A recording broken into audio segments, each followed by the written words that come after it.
This is Cheryl Vecchio, your favorite Woodlands realtor.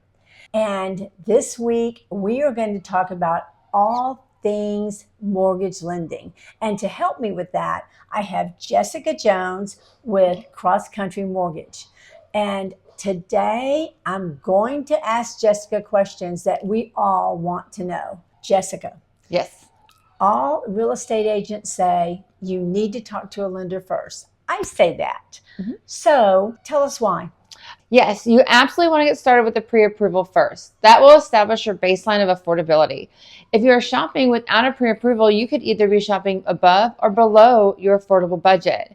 Sometimes it's a very pleasant surprise to know that you could afford more house than you thought. And in other times, it's best to become a little more realistic of where you should be shopping. A pre-approval would accomplish both. So no one wants to be in a house, fall in love with it, and then figure out you can't have it. No, heartbreaking for sure. But what if you were shopping and then you found out you could get even more house than you You could thought? have that home with a pool. You could. There you go. Okay. But what does the mortgage lender need in order to give me the pre-approval? Great question.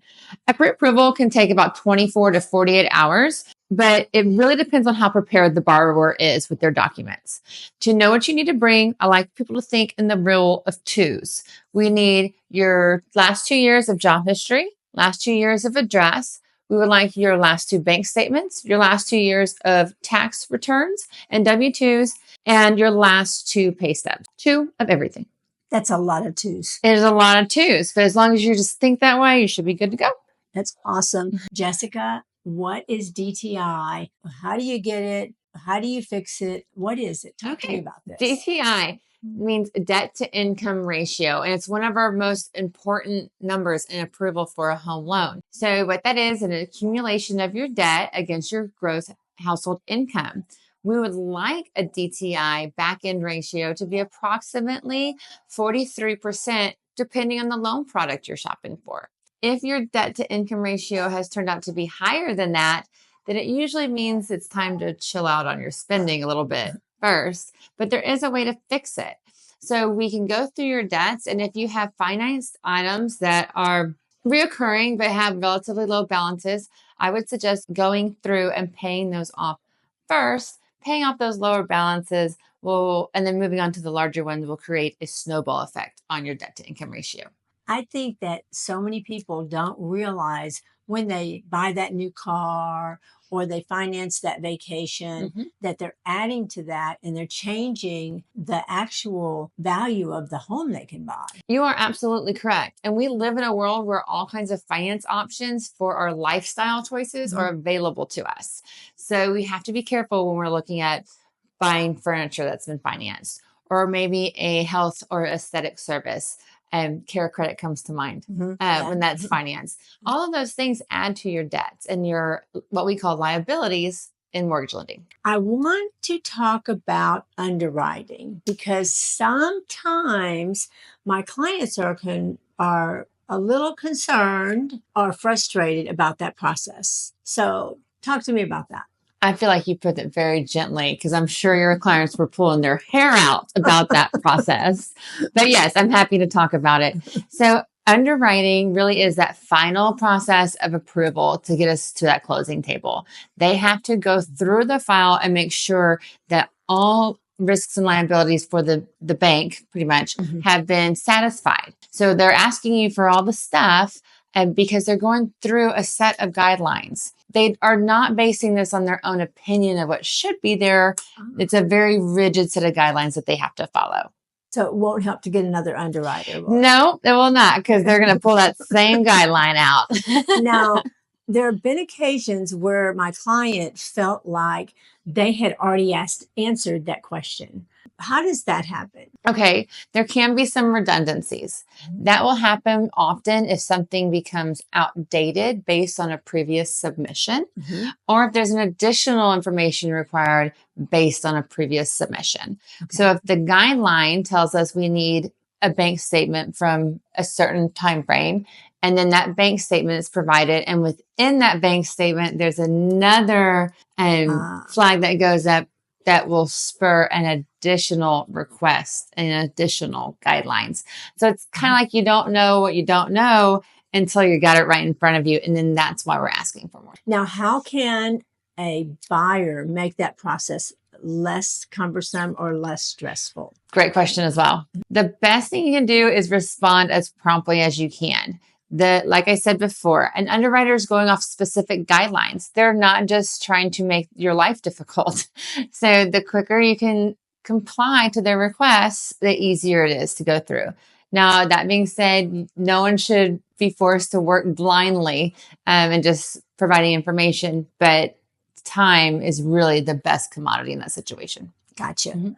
All right. But I want to talk about something that is near and dear to my heart because of my job type. Okay. So, what if you don't have a real job?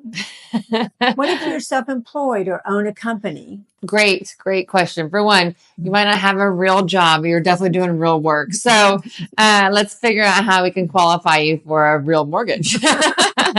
No, this is one of my favorite subjects also because Cross Country Mortgage has a product specific to itself that is designed exactly for that person that doesn't have the W-2. And we can now qualify people based on their 1099 earnings. So before, if you're a 1099 employee, you often wrote off every single thing you could in order to prove to the government that you were quite poor. Yes. Now you can still do that. And we can qualify 90% of your 1099 income. So that's before write-offs before anything else. Fabulous. It's an amazing switch. fabulous. So loving that product for Cross Country. Awesome.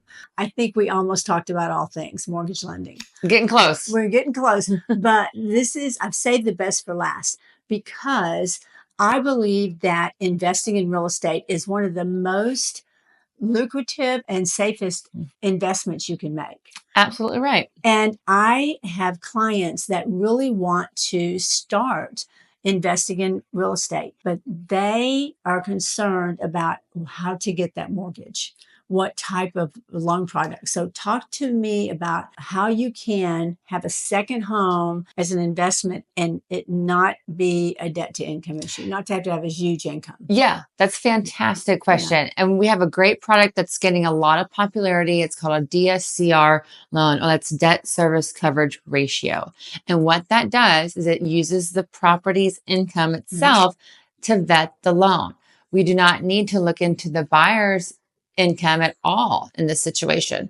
And it also allows an investor to invest in their LLC's name instead of their own. There you go. Okay, so then in that case, our clients would be concerned about the rent income on that. Correct. Would the mortgage lender be concerned about the rent income? They are. Okay. That is very important information for the mortgage lender. And we find that out in a couple different ways. If there's existing tenants, we can use that existing income and cash flow. If there were comps available, we'll use those comps in the area too. And then we'll also include what we call a rent schedule in the appraisal process. So it's like a second appraisal. Exactly. Gotcha.